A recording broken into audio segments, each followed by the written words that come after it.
అధ్యక్ష గౌరవనీయులు ముఖ్యమంత్రి గారు ప్రవేశపెట్టిన తీర్మానాన్ని బలపరుస్తూ మాగంటి గోపీనాథ్ గారు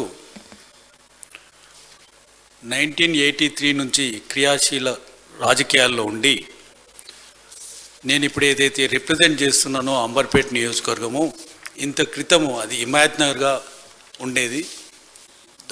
నియోజకవర్గాన్ని నుండి ఎన్నోసార్లు ఎమ్మెల్యేగా ప్రాతినిధ్యం వహించాలని తెలుగుదేశం నుంచి కోరుకున్నప్పటికీ అతనికి 2014లోనే ఆపర్చునిటీ రావడం, 3 సార్లు గెలవడం చాలా గర్వకారణం. అధ్యక్ష, నాకు మాగంటి గోపీనాథ్ గారితో దాదాపుగా 20 సంవత్సరాల నుంచి పరిచయము. గోపి గారు తెలుగుదేశంలో చాలా యాక్టివ్గా ఉండి సిటీ అధ్యక్షునిగా ఉన్నప్పుడు పరిటాల రవి చనిపోయిన రోజు హైదరాబాదులో తెలుగుదేశం కార్యకర్తల మీద, లీడర్ల మీద ఒక 30-40 కేసులు రిజిస్టర్ కావడం జరిగింది అధ్యక్ష. ఆ కేసులలో అరెస్ట్ అయినప్పుడు అందులో సీనియర్ లీడర్లు కూడా ఉండడం జరిగింది. నేను తెలుగుదేశం పార్టీకి అడ్వకేట్గా పనిచేసి అందులో ఆ 30 కేసులను కూడా ట్రయల్ చేసి అక్విటల్ చేయడం జరిగింది.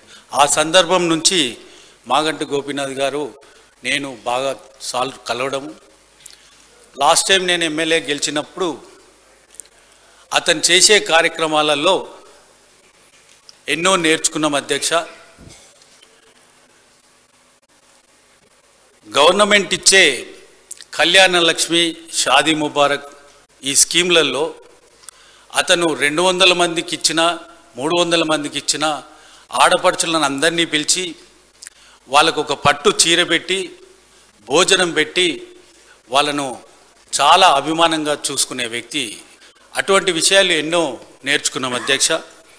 ఈ సందర్భంలో మీరు స్పీకర్ గారు ఉన్నారు, ముఖ్యమంత్రి గారు ఉన్నారు, క్యాబినెట్ అంతా ఉన్నారు. మా ఎమ్మెల్యేల అందరి తరఫున నేను ఒకటి విన్నవించుకుంటున్నా అధ్యక్ష. లాస్ట్ 17-18 మంత్స్లోనే మనం 2 ప్రజాప్రతినిధులను, ఎమ్మెల్యేలను కోల్పోయినాం అధ్యక్ష.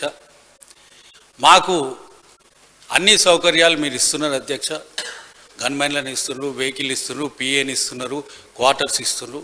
కానీ ఒక పటిష్టమైన హెల్త్ ఇన్సూరెన్సు లేదు అధ్యక్ష. ఒక ఎమ్మెల్యే హాస్పిటల్ పోయినప్పుడు ఏ విధంగా హెల్త్ ఇన్సూరెన్స్ను వాడుకోవాలి, ఏ హాస్పిటల్లో పోతే ఎమర్జెన్సీ హెల్త్ ఇన్సూరెన్స్ అనేది ఉంటుంది, అటువంటి ఏవి మా వివరాలు మా ఎమ్మెల్యేలకు తెలియదు అధ్యక్ష. నేను లెజిస్లేటివ్ మినిస్టర్ గారికి విన్నవించుకుంటున్నా, ఒకరోజు అందరి ఎమ్మెల్యేలకు పిలిచి మనకు ఏ హాస్పిటల్స్లో హెల్త్ ఇన్సూరెన్స్ ఉంటుంది, ఏమైతే మనకు దానివల్ల బెనిఫిట్స్ ఉన్నాయి అవన్నీ కూడా చెప్తే, ఈరోజు మాగంటి గోపీనాథ్ గారు చనిపోవడానికి ముఖ్యమైన కారణము అది ఆ జబ్బు అధ్యక్ష. అది ఎవరికైనా కూడా రావచ్చు.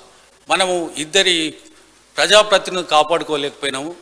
ఇప్పటికైనా కూడా ఈ సందర్భంలో నేను విన్నవించుకుంటున్న తమ ద్వారా అందరికీ బలమైన ఇన్సూరెన్స్ ఉండాలని నేను కోరుతున్నాను. మరియు మాగంటి గోపీనాథ్ గారికి వాళ్ళ ఫ్యామిలీకి గాఢ సానుభూతిని తెలియపడుతుంది. థ్యాంక్ యూ అధ్యక్ష.